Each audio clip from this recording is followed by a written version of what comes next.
Welcome everyone to the September Dutch webinar. I'm Noah Reed, Vice President of Sales and Marketing for the Dutch test. Today we're joined by our Director of Clinical Education, Dr. Debbie Rice, who will dive into 3 new organic acid markers now available on the Dutch Complete and Dutch Plus reports. If you're new to us today and not already familiar with the Dutch test, Dutch stands for Dried Urine Tests for Comprehensive Hormones, and it is a group of validated tests that provide the most complete evaluation of sex and adrenal hormones, including their metabolites. This simple and convenient at-home collection for patients and support on every comprehensive report from a team of hormone experts puts you in the driver's seat to helping solve your patient's most complex hormone issues. Registering as a Dutch provider is easy. If you sign up today, you'll receive 50% off your first 5 test kits, plus free clinical consults, video tutorials, patient referrals, and expert hormone education. To sign up, just click the link we've posted in the chat and complete the Become a Provider form on our website. For even more hormone education, check out the entire first season of the Dutch podcast on your favorite streaming app. Season 2 will be available in the next couple of weeks, so subscribe today and listen back to our past episodes with guests like Tara Scott, Jeff Bland, and Deb Matthew.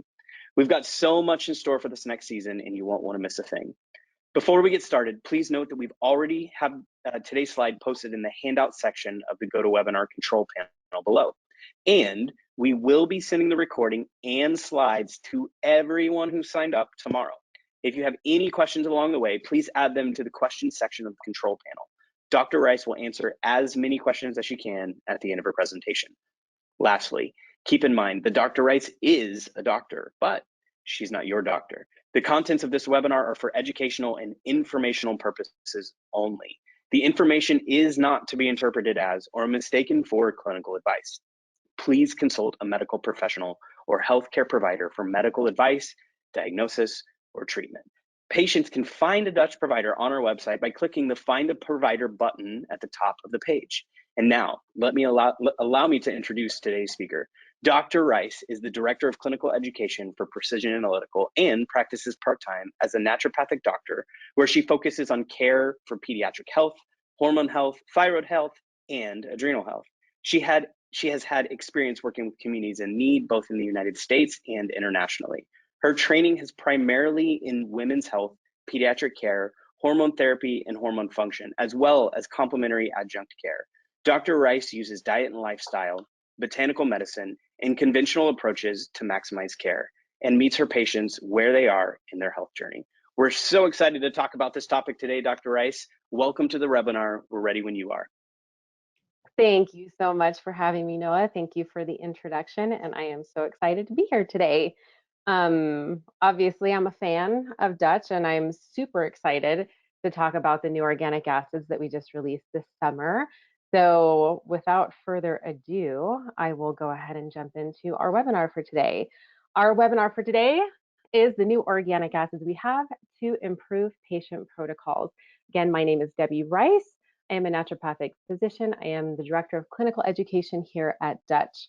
And as Noah said, to echo those concerns, we are here to educate. We are not here to doctor you. You guys have your own special doctors that have their own special powers, and we would love to educate and then move you on to them for treatment.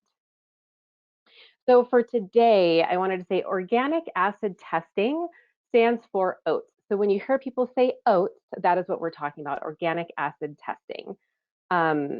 We have our objectives for our discussion today are to go through what are organic acids, what are the new organic acids on the Dutch test, and how can we utilize these new markers. Organic acids, so this is going to be kind of like a little trip down memory lane in science class. So when we're looking at organic acids, we want to understand what are they. So I'd like to talk through some definitions so we can get a better understanding of what organic acids are and what they can offer. I would like to give a demonstration of what cellular metabolism is so we can understand what that means. The result of metabolism, what that means, and why these markers are important. So way back in, middle school or elementary science, remember coloring in all of those little fun things. I feel like the mitochondria was the funnest one to do because it has all the crazy little fun things in there. The mitochondria is part of that cellular matrix. When we're talking about cellular energy, when we talk about body energy, we want to be mindful that that body energy comes from what our cells are doing. We want to understand the cells and their cellular energy. So cellular energy, or energy for the body in general, is produced through ATP. Remember ATP had that like big little like firework thing going around it because that's like the big punch for energy. That's what the body needs for energy.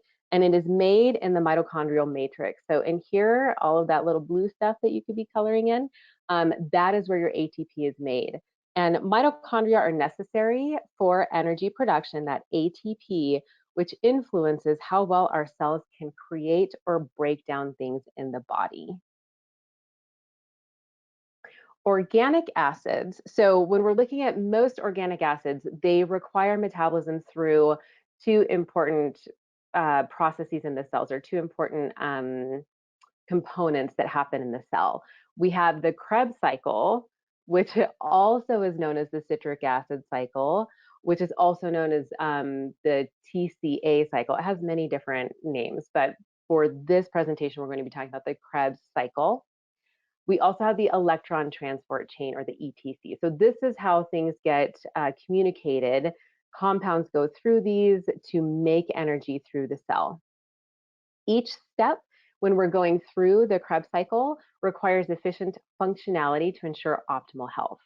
And we want to remember that enzymes heavily influence pathway choices in the body. So it's not like things just go in and out of the cell at their own whim, or they can just decide to do whatever they want. There's actually a process, and enzymes influence how different compounds or chemicals or constituents are going to latch onto the cell, go through the cell, and create changes in the cell. So we have, if you remember the cellular membrane, there's the electron transport chain there, and then we have the Krebs cycle that happens again inside the mitochondria. So when we think about this, I also want you to think of like mitochondrial health. And mitochondrial health is really what cellular health is, right? Like how good is your mitochondria to be able to allow your cells to do what they need to do so that you can function on a day-to-day process. So the Krebs cycle, again, the TCA cycle or the citric acid cycle, has many different steps. So this is an important multi-step process for substrate and metabolite creation for energy and overall metabolism. In this, I want you to recognize, right, like there are multiple steps that go through, that this has to lead to this, has to lead to this. And when we're looking at these different steps, there are many enzymes or cofactors. Those cofactors help to push that that change from one thing to the next thing along in the Krebs cycle. The big thing that we see in the Krebs cycle is we start out with the acetyl-CoA and we end up with ADP, right? Like that's going to be our big gold win for this, is through the Krebs cycle, we create ATP, and that ATP translates as energy for our cells. We need cellular energy so we can do the things we want to do. So some of the other definitions when we're looking at, because I feel like when we're talking about organic acids and even just talking about certain results on the Dutch test, we talk about metabolites and intermediates and like all these like chemical words. And so I want to make sure that we understand what that means. Metabolism in general is the process of chemical transformations in each cell needed for sustaining life.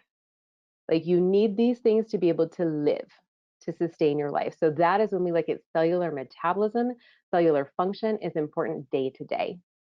Metabolites themselves are products of metabolism and may include intermediates. What are intermediates, you say? Well, they're small compounds that are precursors needed for metabolism. So these metabolites and intermediates are like the cash to get your money in the bank, right? To be able to get things moving so you can do what you need to do. Metabolism is in charge of all of that.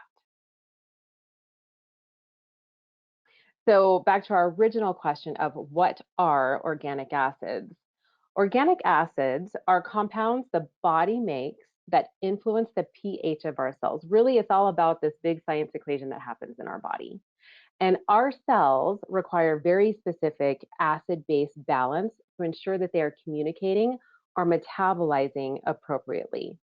How our bodies metabolize compounds can offer information on nutritional status, levels of neurotransmitters or metabolites in the body, like dopamine, gut dysbiosis, or it can also let us know about more severe disease states. I would like to clarify here, the more severe disease states are generally found upon newborn testing, as severe malfunction in organic acid and organic acids themselves can be life-threatening. So you usually have an idea if it's life-threatening when you do your newborn testing. The organic acids that we're talking about are going to be what we call more secondary metabolites. These are things that your body, you don't absolutely need them to create other chemical processes in the body. They are indirectly related to metabolism, meaning your body still relies on this information to create these metabolites, but they have a secondary effect, still important and still worth evaluating. So the organic acids on the Dutch test, what are the new organic acids on our Dutch test? We have beta-hydroxyisovalerate, we have quinolinate, and we have Indican. So we're going to start off with the beta-hydroxyisovalerate. Try to say that one 3 times. This is an inverse relationship between biotin and beta-hydroxyisovalerate levels in the body, meaning as biotin goes down, beta-hydroxyisovalerate increases. And what we have found is DUTCH, or dried urine testing, is a very reliable marker to confirm biotin deficiency. So why do we care about biotin? Biotin is an important nutrient for skin and hair growth. It is water soluble. It cannot be synthesized by mammals, therefore we depend on nutritional intake to get our biotin. And it is a key substrate throughout the Krebs cycle that influences fatty acid metabolism. So I want you to remember that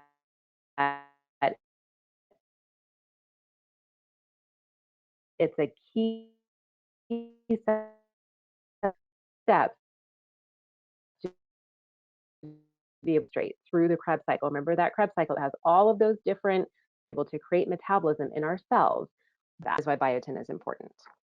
So with the beta-hydroxyisovalerate, when we're looking at this, we want to understand where this is coming from and how it can affect our symptoms.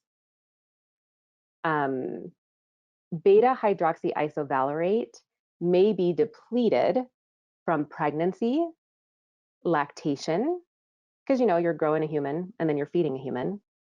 Smoking takes a lot out of our cells. Our cells have to do a lot of detoxification when we're smoking. So we have to replenish that cellular communication and cellular capacity. Certain medications and antibiotics can deplete biotin. Lipoic acid actually competes with biotin. So sometimes lipoic acid wins, biotin loses, and so you can be depleted with that. Gut dysbiosis can also deplete biotin, because when we're talking about gut dysbiosis, if there is inflammation or the microbiome is not great, you may not be able to absorb your biotin. The other thing that can influence biotin is raw egg white consumption. There's a protein called avidin in there that binds to biotin and makes it unavailable. So then your body can't take it and use it for itself. And then just depletion in general can cause depletion. We want to also look at the status of other B vitamins, because when we're looking at B vitamins in general as a group, right, like we have folate, we have B12, we have B6. A lot of times, deficiencies in other B vitamins can mimic each other. So if we have low B12, we also want to look at other B vitamins and deficiencies that can be associated with that. Symptoms that may be associated with low biotin or elevated beta-hydroxyisovalerate include hair loss. Like, think of that, like we think a lot of times, like when you're wanting to improve hair, a lot of us go and get some extra biotin. So a lot of the hair loss supplements out there will have doses of biotin available to help for repletion and support hair regrowth. Cracks in the skin along the lips, dry skin in general, eczema, rashes. So lots of skin stuff, lots of like nails can also be affected, hair. The other component of biotin is nerve symptoms and cognition. Now remember, because a lot of B vitamins can mimic each other, what I want you to have this takeaway from is, as much as biotin is part of hair and skin, it does also influence nerve function. And when we're talking about nerve function, we're talking about the capacity to move. We're also talking about just energy, your body's ability to deal with stress, brain fog, those kinds of things. And again, because this is the key substrate for that Krebs cycle, it can really affect nerve symptoms, cognition, brain fog, how your body's feeling, and the process of your skin to be able to heal itself, right? Like your skin and your skin cells, your epithelium are recreating themselves. We need biotin to be able to do that as well. Same thing with hair. So when we look at beta-hydroxyisovalerate, the way to replete this is, in this, we also want to make sure, can we identify why we are depleted? So that's going to be a big part of it. But also biotin supplementation can be helpful, right? Like you can take biotin to help replete some of these levels. With that, instead of replacing just biotin by itself, it may be important to consider an overall B complex again, because B vitamins can mimic each other with regard to being depleted. Natural sources for biotin come from egg yolks, liver, and certain vegetables.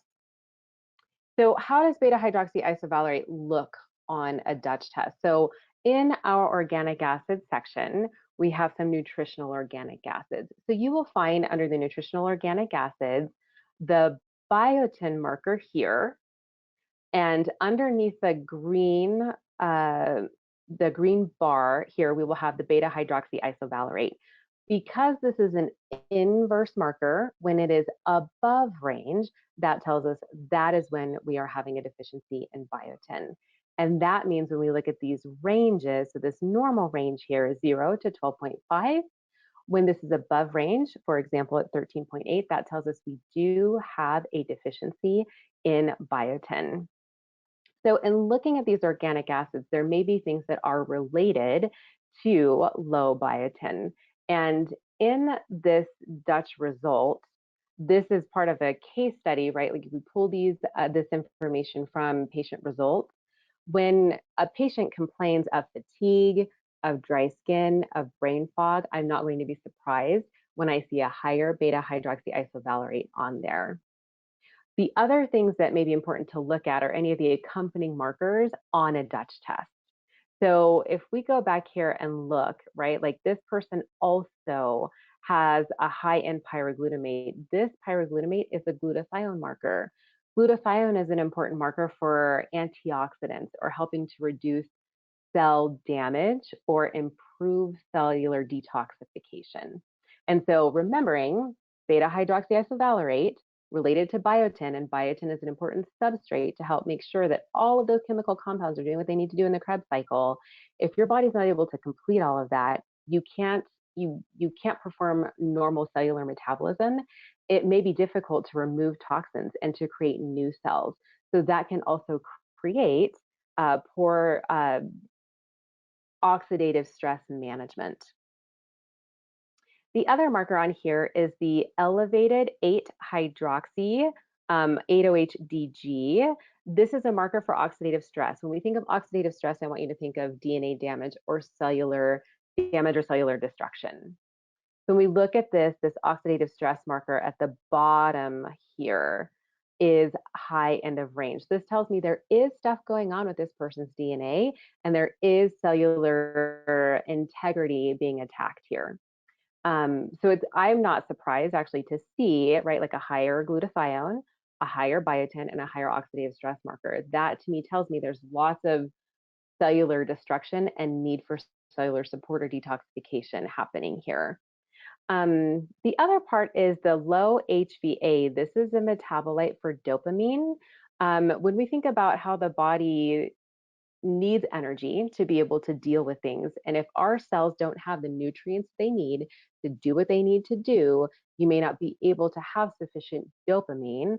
So we're talking about dopamine and energy being able to manage stress and do what your capacity is on a day-to-day basis. So when we look at these accompanying markers on the Dutch test, these can correlate to poor detoxification, poor energy, and overall incomplete metabolism support, which is a big thing. Our next marker for the organic acids that are new to Dutch is quinolinate. This is also known as quinolinic acid and is elevated when neuroinflammation is present, also elevated with exposure to phthalates, and can be elevated with generalized inflammation.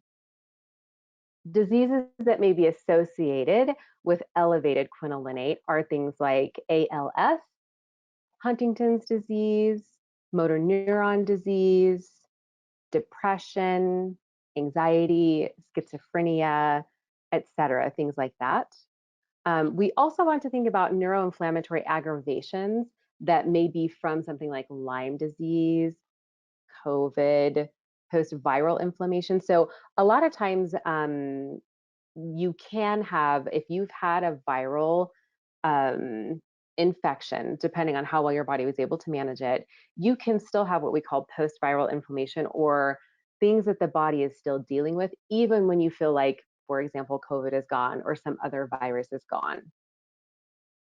One thing about the quinolinate marker is you can have false elevations in quinolinate due to tryptophan supplementation. Tryptophan is how we make quinolinate. And so if you are supplementing with tryptophan, you can also see elevated levels of quinolinate.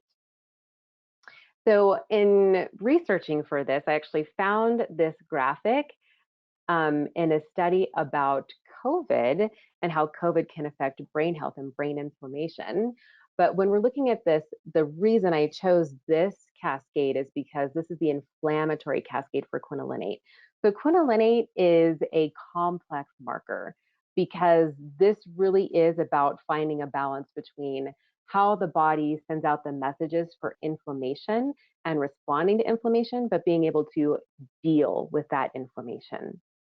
So high levels of quinolinate may activate ROS, which is called the reactive oxygen species, and this creates oxidative stress. With quinolinate or quinolinic acid, it creates oxidative stress on the brain. So when we think about this oxidative stress, when we talked about oxidative stress, and oxidative stress means cellular stress. And if we're talking about neural or brain tissue, that's not a good thing. We're talking about cellular stress in the brain. So the brain cells are not working at the capacity that they should be able to. They're being torn down, they're being degraded, they're being toxified, right? So these are not good things to happen in the brain. Now, one of the things I wanted to point out about this is tryptophan is an amino acid that the body makes, and tryptophan can go down a pathway. I'm going to call this the kynurenate pathway. Kynurenate eventually leads to quinolinic acid. This is showing the quinolinic acid as an inflammatory reaction to something that's happening. Here we see it happening in the brain, which is usually where we can see quinolinate, is with that nerve tissue or brain tissue. So quinolinate is a precursor through tryptophan metabolism to make NAD. Now, why is NAD important? Well, we talked about ATP previously when we were in our little mini science class. And one of the things that I want you to remember is that one molecule of NAD equals 3 molecules of ATP. What does that mean? That means energy. That means new cells are being developed. That means that our cells are also detoxifying. So quinolinate can make NAD, and NAD is an important molecule that our cells depend on for energy and to reduce oxidation. We think about that, we need to detoxify our cells or get rid of toxins, right? So that's reducing oxidation. Quinolinate is an important intermediary to create NAD for our cells to manage toxicity or inflammation and to allow fuel or energy for our cells to fight off the toxins. So when we look back at this little graphic here, our body is getting the signal to make quinolinate in response to inflammation, right? So part of that is we're going to respond to inflammation by making some quinolinate to also make some NAD. When we make NAD, we have energy for our cells to be able to fight off that inflammation or fight off those toxins.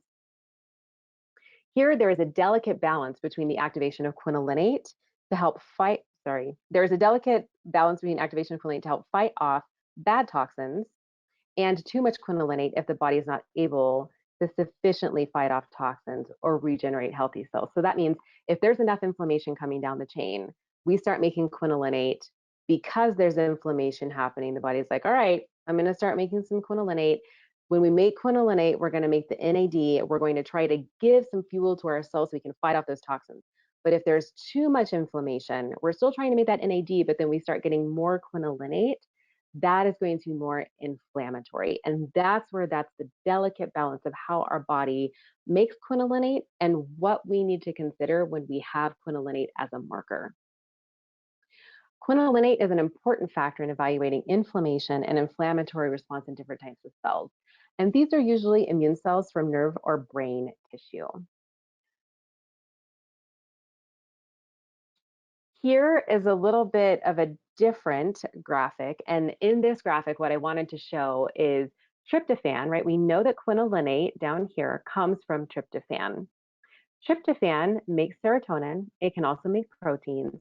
But what I want to point out is this red arrow here. This says pro-inflammatory cytokines. If you don't know what cytokines are, what we need to know is pro-inflammatory. That means yes, inflammation, right? So when there's inflammation and there's tryptophan, when inflammation signals to tryptophan, there is an enzyme. Remember, those enzymes can influence what the body does with different chemicals, right? So if tryptophan gets the signal that there's inflammation, there's an enzyme called the IDO enzyme here that ends up taking that tryptophan, instead of letting it go to serotonin, it ends up forming some compounds through a kynurenate pathway. Now, as a side note, the Dutch test also looks at kynurenate. It also looks at xanthurenate. These are all byproducts from tryptophan.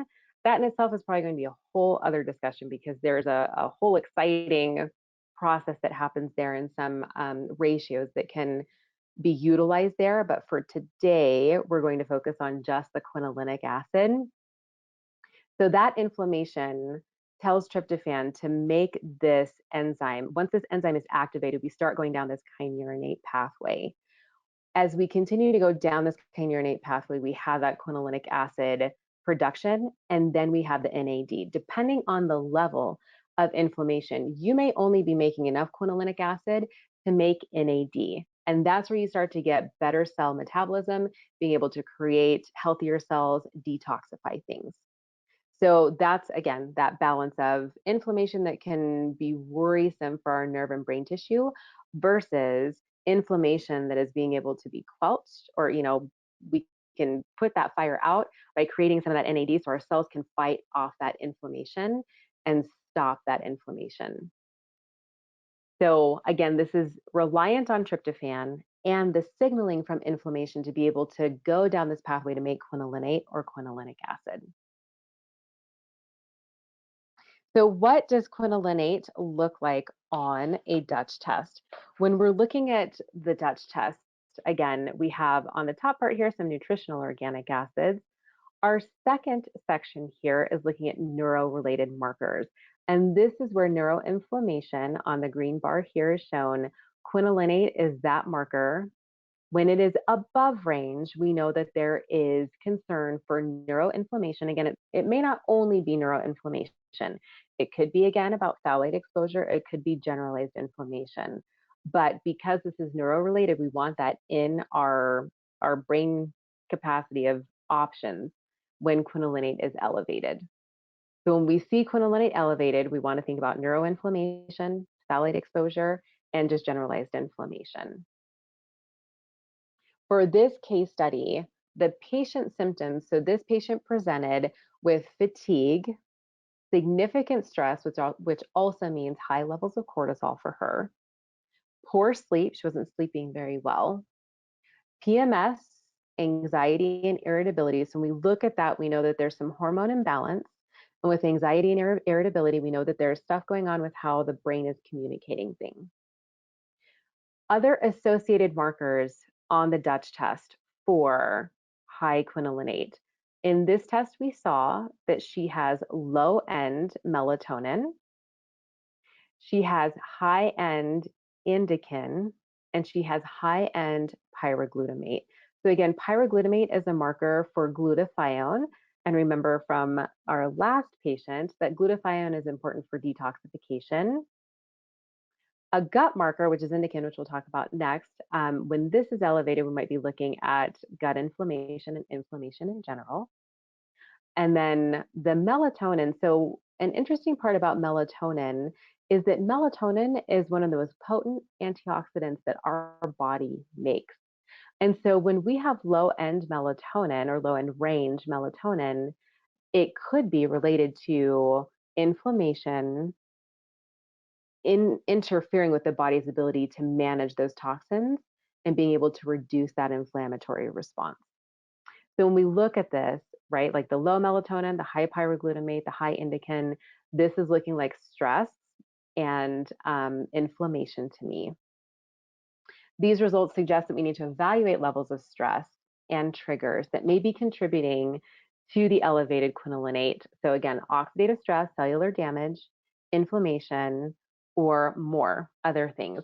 The other thing that we want to remember is we want to rule out that this person is taking tryptophan, because if she's taking tryptophan, the other caveat about that is when somebody is taking tryptophan, if you already have an inflammatory cycle going on, you're not going to convert to serotonin. Where are you going to send it? You're going to send it down that pathway to make quinolinate. And hopefully it's just to make some NAD to clear out that cell and support detoxification.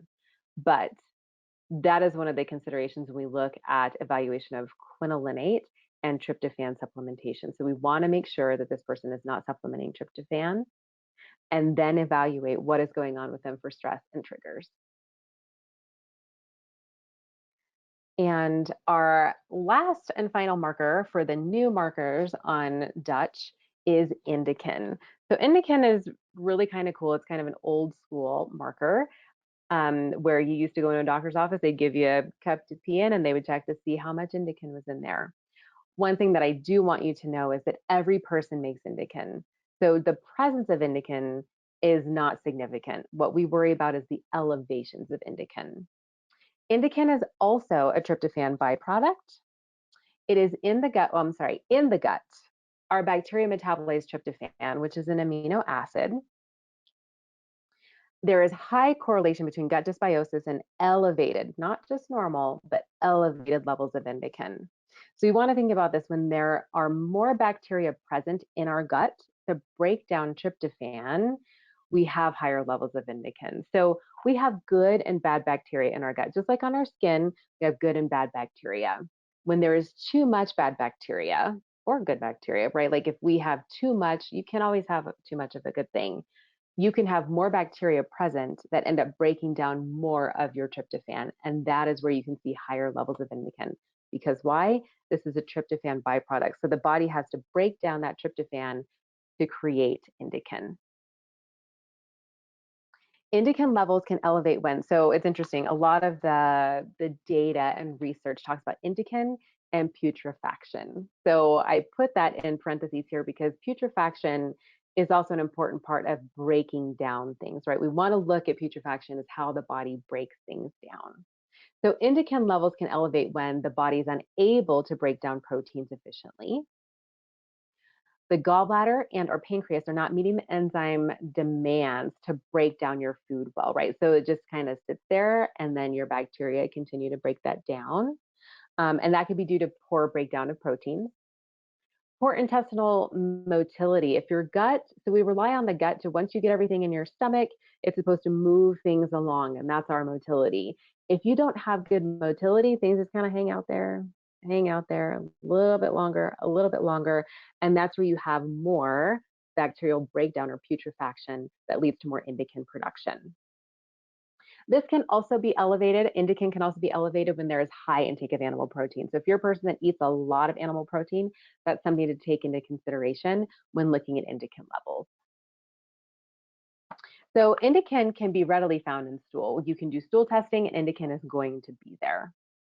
But because indican is easily found in stool and everyone makes indican, when this is found elevated in urine, this means there is enough indican available to go back through circulation, through the kidneys, and through the urine.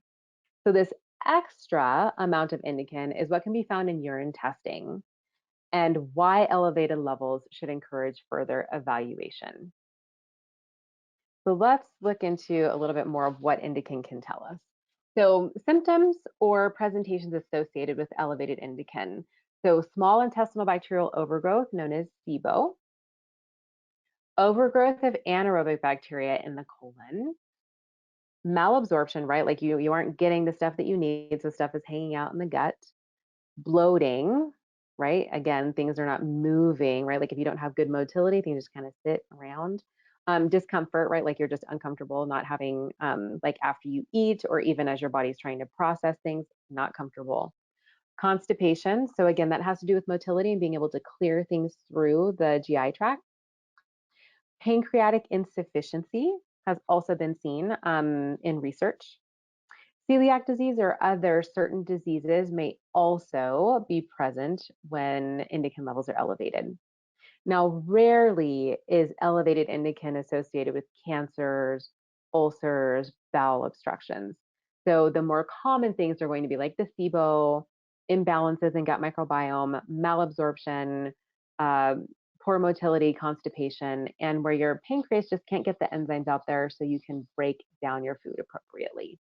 And celiac disease is going to be, it's going to contribute to inflammation. When we have inflammation, our cells aren't working as well as they could.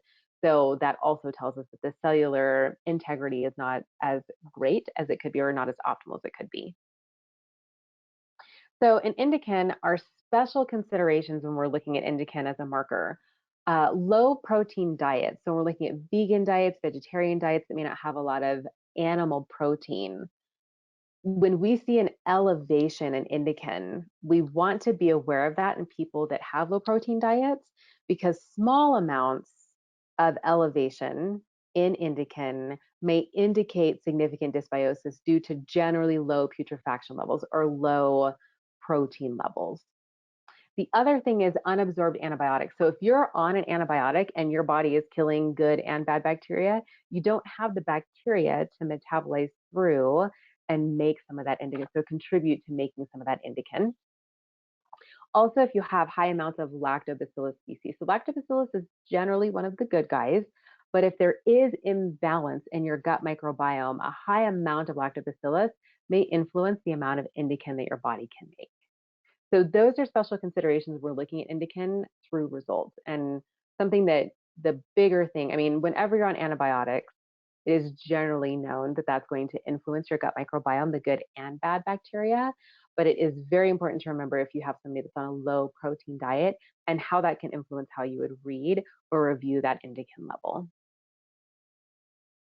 So indican itself is not a sufficient marker to know what types of treatments may be needed or a diagnosis, but it is a wonderful indicator that further workup should be completed to understand what's happening in the gut, right? Like this is sending the alarm of like, hey, something isn't right. We need to do more exploration.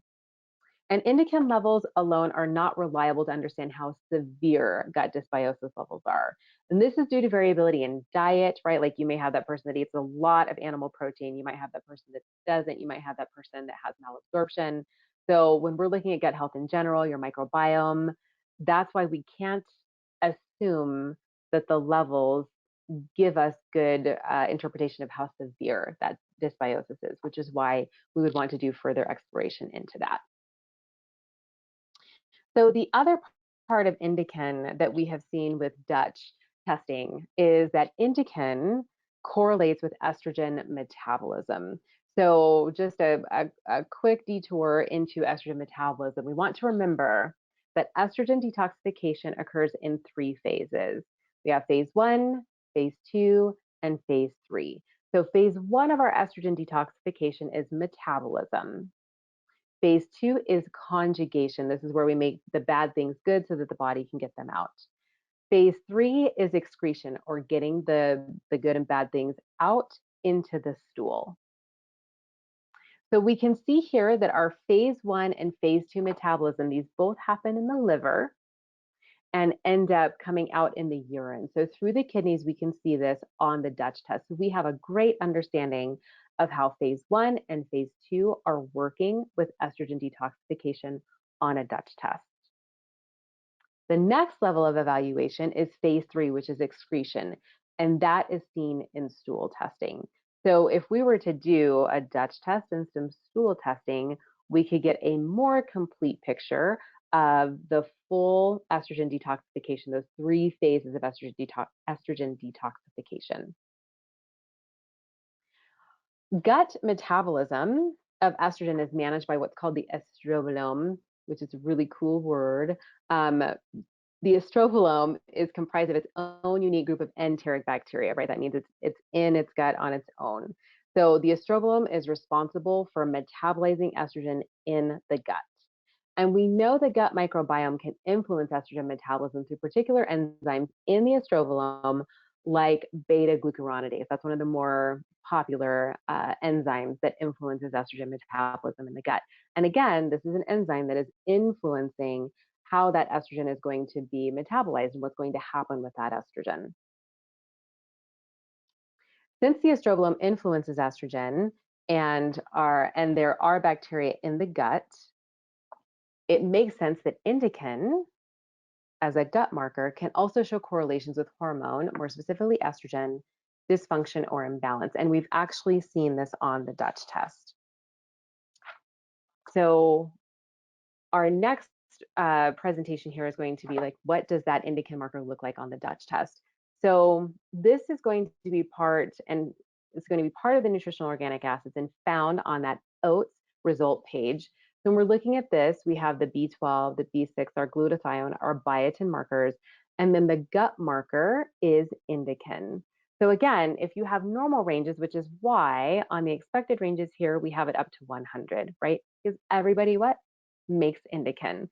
It's only when it's elevated that we are going to be concerned about doing further evaluation and the detective work that it takes to figure out what is going on here. This person's Indican is above range, tells me, okay, something's going on, we want to do a little bit more work.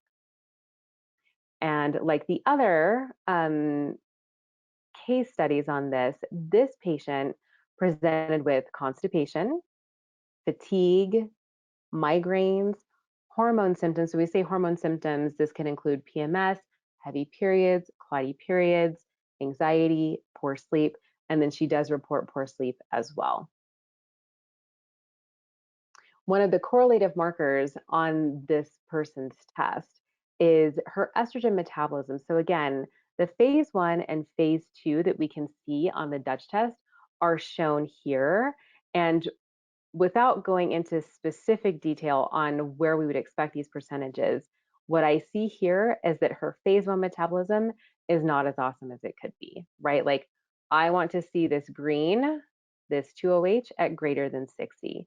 I want to see this red, the 4OH at less than 11. I want to see this blue at less than 30. What we see is these markers are off. So that tells me that the phase 1 metabolism or phase 1 liver clearance is poor. Other markers that could be indicative of poor absorption based on her test results. So if we go back here, we have our B12 marker, this MMA, this is also an inverse marker, is above range.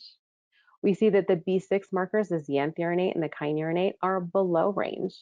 We see that her glutathione marker, gosh, glutathione for the win today, the pyroglutamate is high end of range, so not getting enough detoxification support or antioxidant support. And we see that there's some imbalance between her dopamine and her epinephrine, norepinephrine. These are looking at like that quick stress response, right? Imbalance with neurotransmitters. There's a lot happening for this person. And we think about the gut-brain connection between how, a lot of the neurotransmitters that we have in our gut are the same ones that we have in our brain. So we also want to think about that when we're looking at gut inflammation. But these are also out of range for her. Now, her melatonin is elevated, but that is because it's supplemented. One of the things that we can see without supplementation is higher levels of melatonin may also be suggestive of poor gut health. So this poor person, when we're looking at this, what can we pull from those markers here?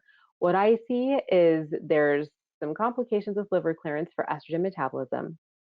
We also see poor absorption, right? The elevated B12, we have elevated pyroglutamate. So there's something going on with how well the body is able to detoxify, right? Like there's compromise in that.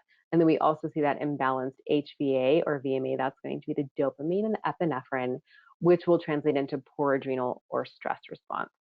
So this poor person is probably not feeling too hot, I can imagine at this time. So how we can utilize these new markers, this is a multifactorial review, right? Like we're looking at nutritional deficiencies, we're looking at neuroinflammation, we're looking at gut health, and all of these influence general health, right? Like how is your stress? How are you able to deal day to day? What do your sex hormones look like, right? When we think about sex hormones, we think about energy, we think about sleep, we think about brain motivation. Nutritional deficiencies tell us, or nutritional information can tell us about any of the precursors or substrates that we need to be able to get our cells moving in a healthy pattern, right? Think about that Krebs cycle. All the things that Krebs cycle needs to be able to do what it needs to do to have healthy cells so that those cells can create healthy cells to detoxify things, get rid of the bad cells, create the good cells. And how we can utilize these further is they're complementary to other markers on the DUTCH testing, as well as other testing modalities, right? So when we're looking at stool testing, we're looking at nutritional evaluation, even we're looking at blood testing for thyroid function, right? Like what are the things that can influence that, right? Like if you have poor absorption, you have poor gut health, that's also going to influence how well your thyroid is working, right? Like is your thyroid getting all the things it needs to be able to do what it needs to do? So these new markers and the metabolites in general tell a story. With each layer of information, we are able to understand how to approach healing on a deeper level. With this deeper information, we can create better overall healing for our patients because we can do more comprehensive evaluation of what is happening, why is it happening, how is it happening, where are the levels that are being affected, right? So that adds to the story of evaluation and comprehensive capacity for treatment. So thank you for your time and attention today, and we look forward to learning more with you in the future. Again, my name is Dr. Debbie Rice, and I am here for any questions you may have. Thank you, Dr. Rice. We do actually have a few questions. Since we have a little bit of time, we'll try to get as many of them as we can. One of the questions that first came through was, how do organ meats in their supplements lead to elevated indican? So that's a great question. When we're looking at organ meats, it depends on how much that can influence the levels of tryptophan, right? So depending on the meat or the protein that you're eating, how does that break down into tryptophan for you? So really it's about being able to get that tryptophan into the system and what the body does with that tryptophan. Maybe the inverse question, but it's in the same vein. Can you explain how maybe a vegan diet might affect indican? Yes, that's a great question. So, and it is definitely a big consideration that we don't want to forget about when we're evaluating indican. If you are a vegan or a vegetarian, in general, you're not practicing eating animal meat. And so you can still get tryptophan from vegetables from other sources, but you really get a lot of tryptophan when you're eating animal meats. And so if that is not included in your diet, especially in the same amount as a meat eater, you are going to produce less amounts of indican. Perfect. All right, last question, then we'll wrap up here. Could neurosyphilis elevate quinolate? I would imagine Quinolinate. Said the wrong thing there. It's whatever. You know what I meant. the Q one. It's the yep, totally. That's the easy one too, and I just screwed it up. All right. Can neurosyphilis elevate quinolinate? There we go. I would imagine yes, because when you're talking about any kind of virus or inflammation, you can see that you're going to get these triggers, you're going to get these signals for inflammation from the body. And that's where it's going to start sending that signal to make quinolinate. Now, we don't know where this person may be in their process. So if this is a new disease or virus to them, they may not have gone through the whole process of creating those inflammatory cytokines and going down that pathway yet. Or if it's not acute and it's a little bit more chronic, they've been dealing with it for a little bit longer time, you could see elevations in quinolinate. So I think yes. Wonderful. Well, I want to thank you all again for joining us today. Check your inboxes tomorrow for a link to the recording and to download the slides. If you have any additional questions about today's content or general questions about the Dutch test, please email our customer support team at info@dutchtest.com. Hope you have a great day. Thank you.